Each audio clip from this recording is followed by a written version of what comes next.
Hi, I'm Eleni from Greece. This is the second day of the CWI Majority Congress, and we have just ended a session on Europe, which was very interesting and very important.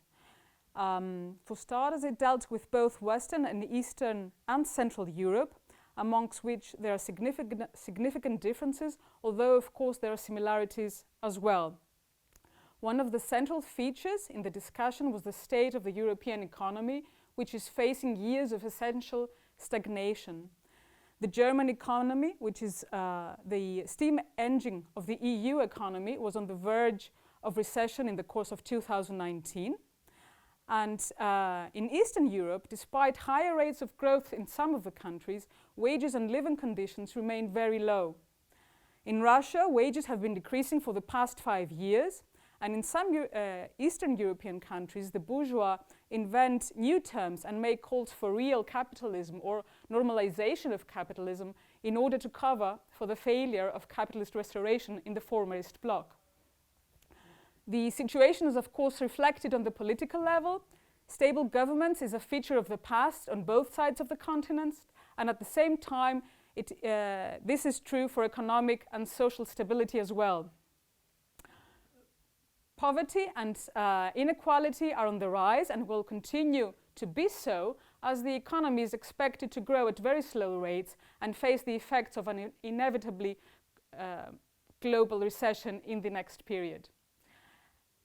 Tragically, in most countries, West, Central and East, the left is either too weak or too soft politically, or even has capitulated completely, as is the case with Syriza in Greece and with Podemos in Spain, though not to the same extent.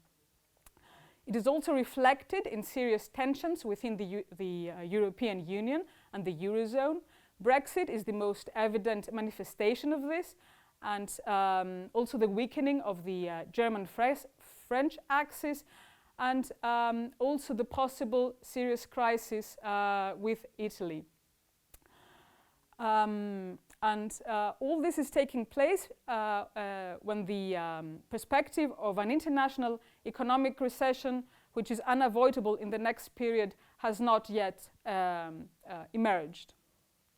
Many comrades also raised the issue of the far right in the discussion and the way the far-right parties take advantage of the drama of the refugees to increase their appeal, but also how the racist and inhuman policies of the establishment governments, put in practice partly in order to cut across the growth of the far-right, function in the benefit of the expansion of far-right ideas and xenophobic sentiments.